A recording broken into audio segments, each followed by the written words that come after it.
Good morning, nearly good afternoon. I got up early today. I was up at 9, so yay, good news for me. So I was up early. So happy Monday. I hope you guys had a fun weekend. If you probably can't tell, but it is snowing. We are supposed to have snow off and on all week this week. Today's the day we are supposed to get almost 3 inches of snow. So hooray for snow!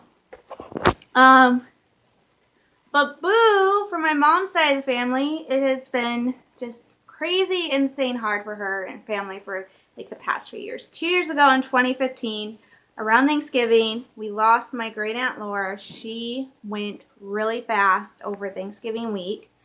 In fact, she died, I think, on Black Friday. So Thanksgiving, Black Friday. So Thanksgiving of 2015, we lost my aunt.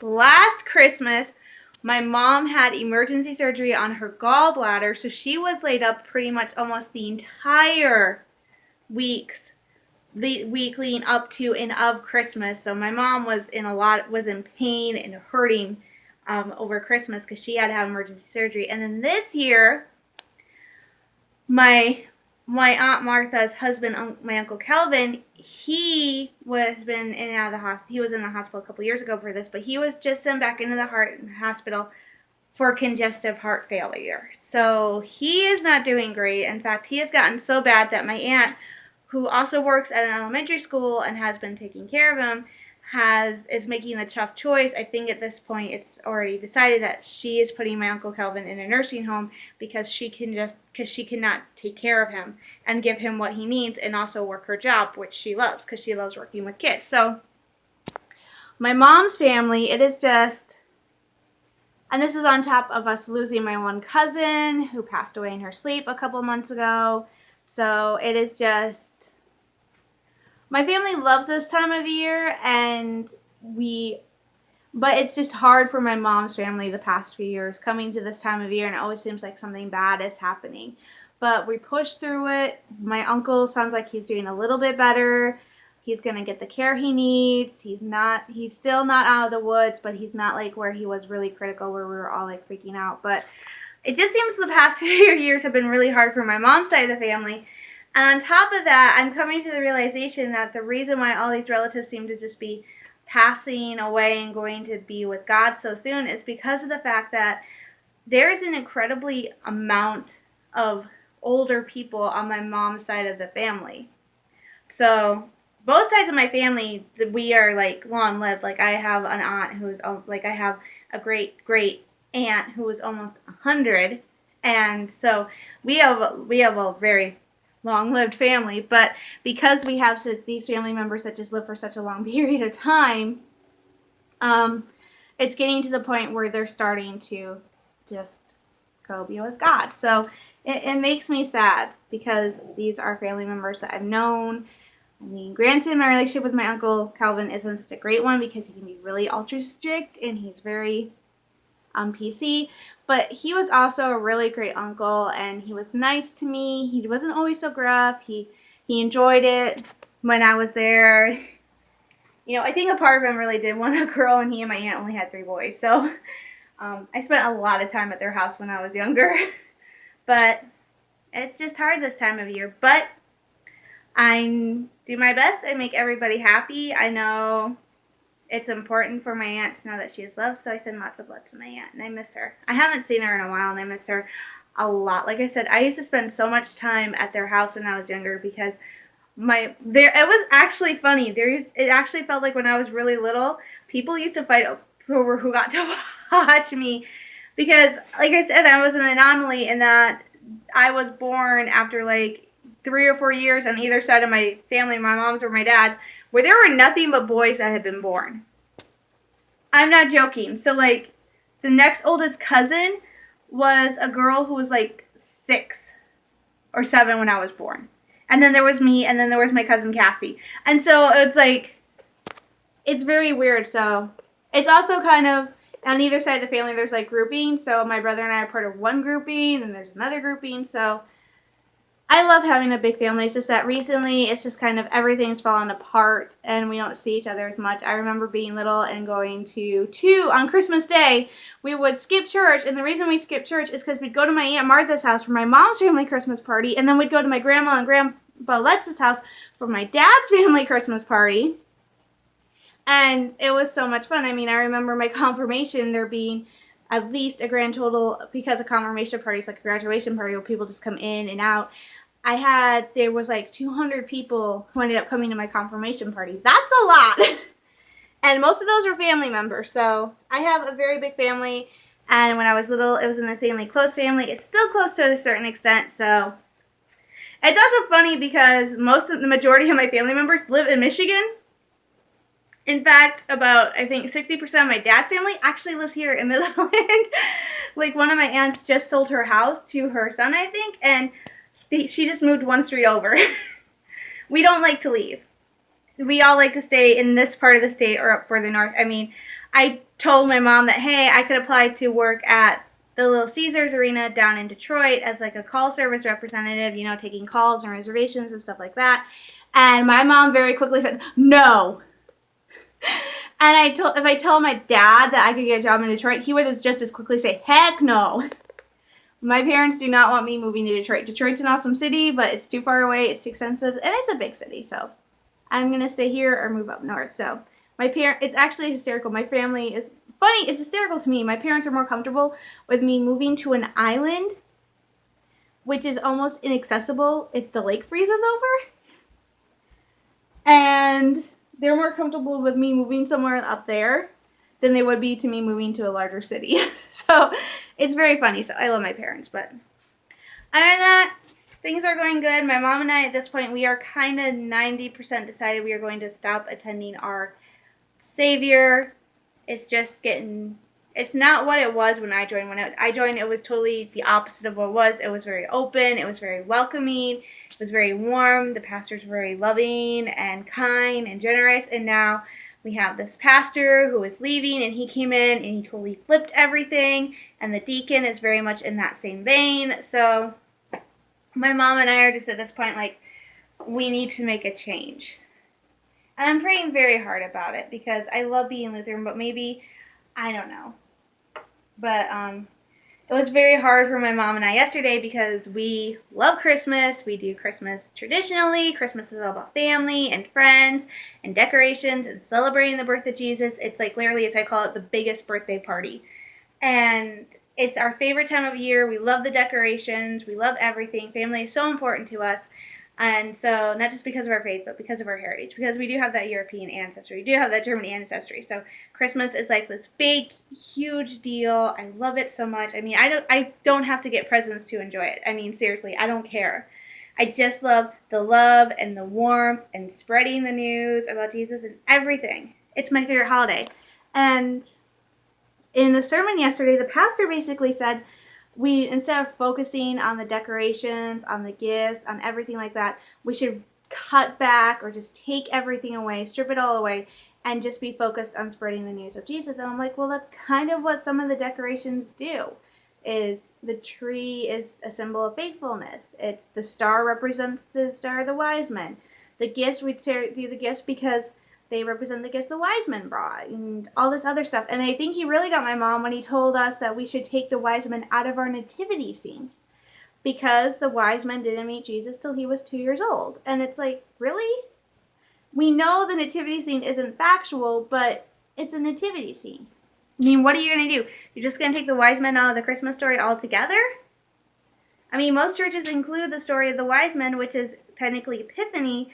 They include it on Christmas Eve, and then they tell it again in January. So that really got to my mom. So my wise men are not leaving my nativity scene. Not by a long shot. They are staying in a part of the nativity scene. I don't care if it's not factual or not. It's still a part of the nativity. It's still a part of the Christmas story. So, but we went yesterday, and I was planning on going yesterday. We did go yesterday, and part of the reason we went is that I'm skipping church next Sunday because we were going to go see Star Wars so early. I want to get to the movie theater early. So we're skipping so we can go see Star Wars next Sunday. And then on Christmas Eve, my mom and I were talking about it, and we felt like we really love going to church on Christmas Eve, but with the way our church is going, and it was not a traditional Advent sermon. So it was not at all about Christmas and being happy and preparing our hearts for God and for Jesus and everything like that. It was totally the opposite. So it was very hard. So instead, we are skipping church Christmas Eve morning, and we might actually, and our plan is currently is to go to the Christmas Eve service at our church, which is basically probably what it was last year, where we just sang carols in between the telling of the Christmas story. But my mom is actually thinking about looking up other churches' Christmas Eve services and attending one of those. And it's fun because my mom actually has the 23rd, 24th, and 25th off, so that's awesome. And she's actually thinking about taking the 22nd off, so that would be really neat. She also has New Year's Eve and New Year's Day off, but that's not much of a big deal because we don't really do anything for New Year's, honestly. It's like, yay, it's New Year's. I mean, I've stayed up a couple times. I think I stayed up last year, but that was mainly because Meghan Trainor was on, and I love her. Don't hate me, but I love Meghan Trainor, and I love Taylor Swift too. So take that. They're like two of the very, very few secular artists I listen to anymore. Is Taylor Swift and Meghan Trainor, and I also like Andy Grammer and Bruno Mars. I'm very, very picky now about who I listen to that's secular. So it's very hard for New Year's Eve for me because I'm like listening to these singers. I'm like, I don't know. I love BTS. Oh my gosh, they are awesome.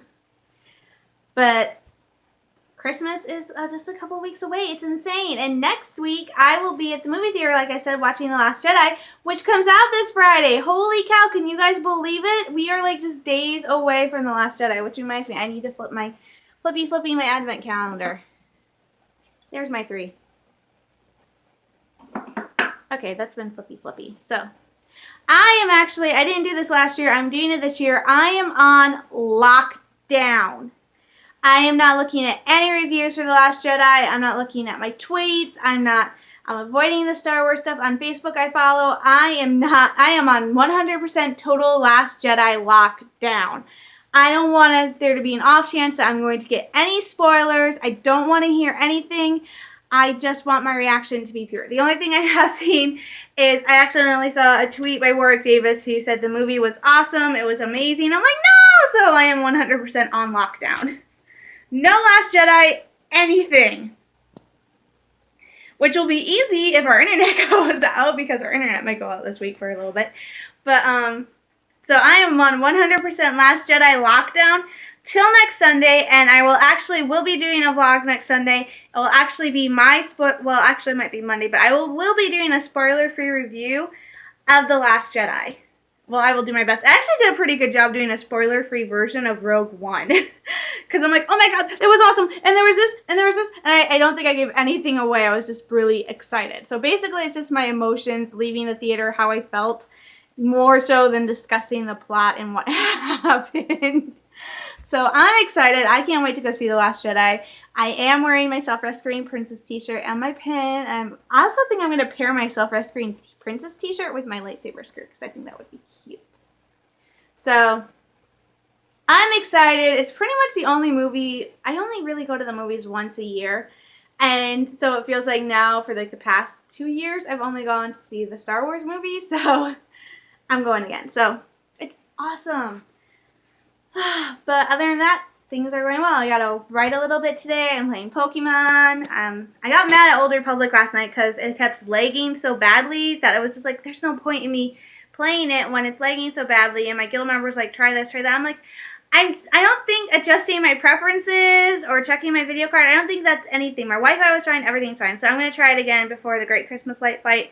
And if I keep having issues, I'm just going to have to call customer support. But I'm wondering if it might be because they are doing a massive update again on the 12th. They are doing, ever since the United Forces update, it seems like every 3 weeks they're doing another update to the Old Republic. So, other than that, this week is probably just going to be really slow, really sedate and normal. There really isn't nothing going on. What do I have on Wednesday that I put up on the board? Oh, we'll call a movie theater about tickets. I already did that. I'm so happy the Lions won last night by the skin of their teeth. But they have Matt Prater, and at this point when they bring Matt Prater in, it's pretty much a guaranteed field goal. It was awesome. I love Matt Prater. It's so cool. I did not know Matthew Stafford was not on social media, but he's not. He has the cutest twins. Oh my gosh. I also did not know that there was worry that Jim Caldwell, the coach, he might be losing his position, which I'm like, oh wow, they're cleaning house because Brad Ausmus is no longer the coach or anything of the Tigers. They kicked him out for it, and I'm going, yes, because Brad Ausmus came in and he took Jim Leyland's legacy, and it was fine for the first few years, and then after the first 2 or 3 years, he just took Jim Leyland's legacy and totally destroyed it. Because Jim Leyland was an amazing coach. He got the Tigers so close to the World Series so many times, and then Brad Ausmus comes in and just ruins it. So it's he was cool, but now it's really? He just kept kind of destroying everything, and it was just horrible. So I'm actually glad Brad Ausmus is gone. I'm not sure how I feel about Jim Caldwell maybe leaving the Lions. His contract was only extended for 1 year. And I don't know how I feel about that. I mean, I think that he's done a great job. I mean, after the 0-16 season, which I still want a jersey that says 0-16. I mean, that is the true test for Lions fans, where the Lions did not win a single game. But he kind of took the line, but the Lions have really gotten better and better and better and better. And really, at this point, I think it's the NFL not wanting them to win. But I'm not sure how I feel. I think we need to get another really good quarterback, because we can't keep relying on Matthew Stafford. I mean, he played in yesterday's game. His fingers were injured.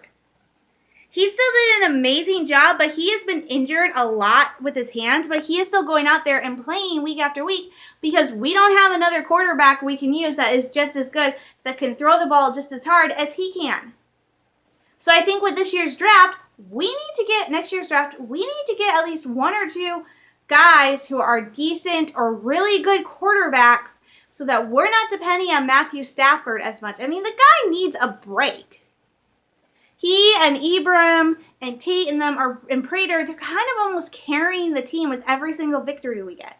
So they kind of need a break. Let's get some more good or decent players that we can train to be good on the team, so maybe we can have a little bit more flexibility. We need to shore up our weaknesses. I feel like that every time we go to a draft, we just get more players for our strong points, but we're not doing anything to really beef up our weak areas. And this is from a girl who knows zilch about football, but that's just me. I really want the Lions to do well. I mean, the Red Wings have won the Stanley Cup. I think the Pistons have won an NBA championship. The Tigers won the World Series in 1984. I always miss everything cool. I was born 4 years after the Tigers won a World Series, and I was born 3 years after Return of the Jedi came out. Ah! Not fair. So not fair.